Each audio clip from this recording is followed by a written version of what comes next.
Questions हैं जो लोगों ने पूछे हैं, मतलब कि टीचिंग प्रोफेशन के बारे में। हाँ तो हाँ। लोग लोग पूछ रहे हैं कि अगर किसी को अपना टीचिंग करियर शुरू करना है तो मतलब उसकी जो एज लिमिट है वो क्या होनी चाहिए? क्या कोई अपने 40s में टीचिंग का करियर शुरू कर सकता है? टीचिंग अगर किसी आप ऑर्गेनाइजेशन में, गवर्नमेंट ऑर्गेनाइजेशन में टीचिंग करियर की बात कर रहे हैं, तो हर ऑर्गेनाइजेशन हर लेवल पे टीचर की एक एज लिमिट तो होती ही है। अगर हायर एजुकेशन की बात करें तो वहाँ पर एज लिमिट तो नहीं है। अगर हम प्राइवेट ऑर्गेनाइजेशन की बात करें तो एज लिमिट नहीं है, लेकिन अगर हम यूपीएससी की बात करें तो वहाँ पर एज लिमिट है।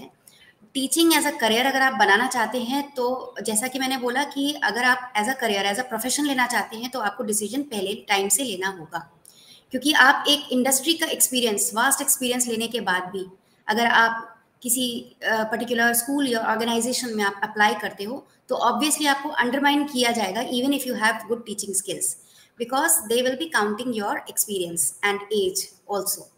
तो एज की जहाँ तक बात है, एक अच्छे टीचर के लिए किसी पर्टिकुलर ऑर्गेनाइजेशन में पढ़ाने के लिए कोई एज नहीं होती है।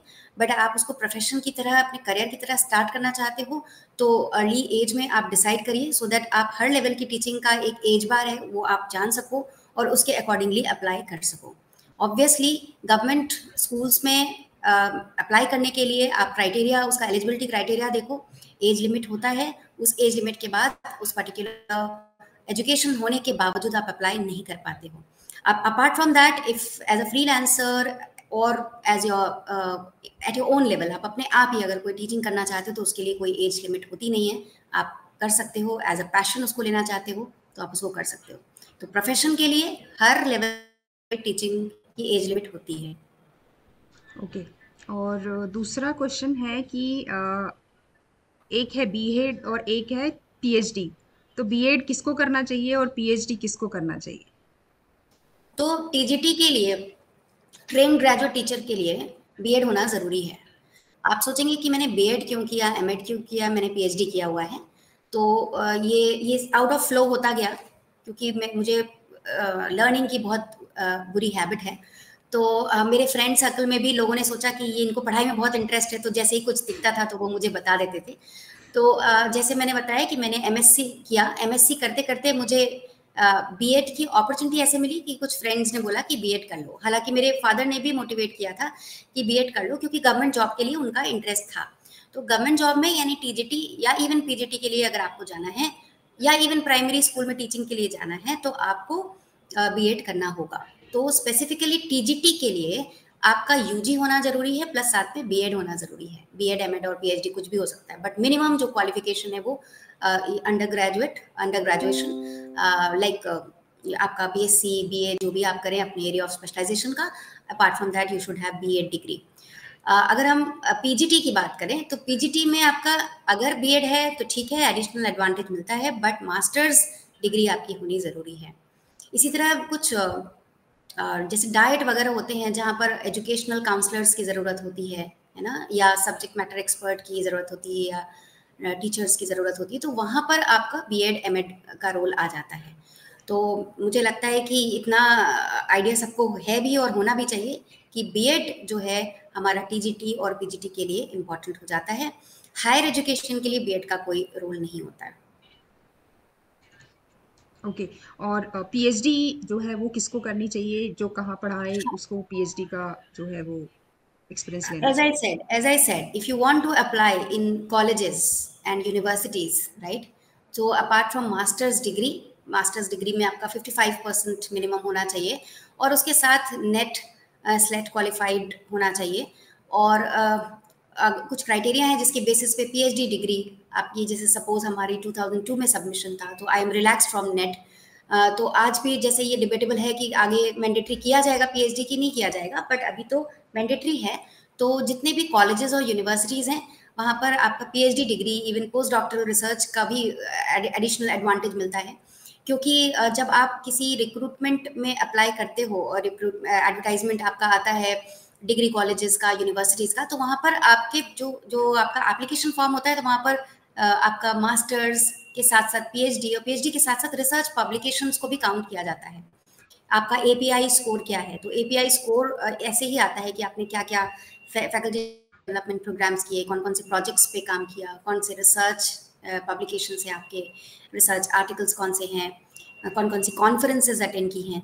तो ऑब्वियसली यहाँ पर पीएचडी प्रोग्राम का बहुत इंपॉर्टेंट रोल हो जाता है, जहाँ पर आप किसी कॉलेज और यूनिवर्सिटी में अप्लाई करने जा रहे हैं। So this is the qualification, essential qualification that PhD has to be there. Okay. और एक पूछते हैं कि अगर मुझे 12th के बाद टीचर बनना है तो मुझे क्या करना चाहिए?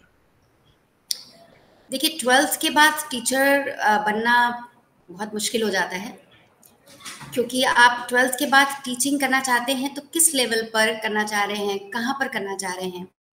क्योंकि अगर हम बात करें प्राइमरी स्कूल में, तो प्राइमरी स्कूल में भी ग्रेजुएशन होना बहुत ज़रूरी है। आप प्राइमरी स्कूल के टीचर बनना चाहते हो, पीआरटी में ज्वाइन करना चाहते हो, तो ग्रेजुएशन तो मिनिमम क्वालिफिकेशन है। बाकी 12th के बाद मुझे लगता है teaching is not fit for you, teaching profession is not fit for you. 12th के बाद obviously you have to go for any diploma courses. आप किसी पर्टिकुलर कोर्स में स्पेशलाइजेशन कर लीजिए एज अ स्पेशलिस्ट। आप किसी पर्टिकुलर कॉरपोरेट ऑर्गेनाइजेशन, किसी इंडस्ट्री में अगर उनको किसी ट्रेनर की ज़रूरत होती है तो उस ट्रेनर के पोस्ट पे आप अप्लाई कर सकते हो। बट अगर हम बात करें assistant professor, professor, associate professor, professor, reader, इस कैटेगरी में आपको अगर आपको आना है तो आपको बेयर मिनिमम क्वालिफिकेशन है उसको अचीव करना होगा, otherwise you won't be able to apply.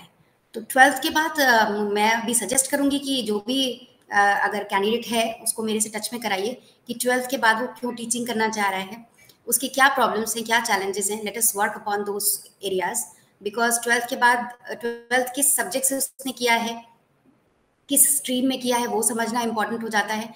और आगे उसका करियर गोल क्या है वो भी इम्पोर्टेंट। अगर वो टीचिंग ही सोच रहा है तो why not to go for graduation and then further look up to the teaching as a profession. So we can guide him or her. Okay.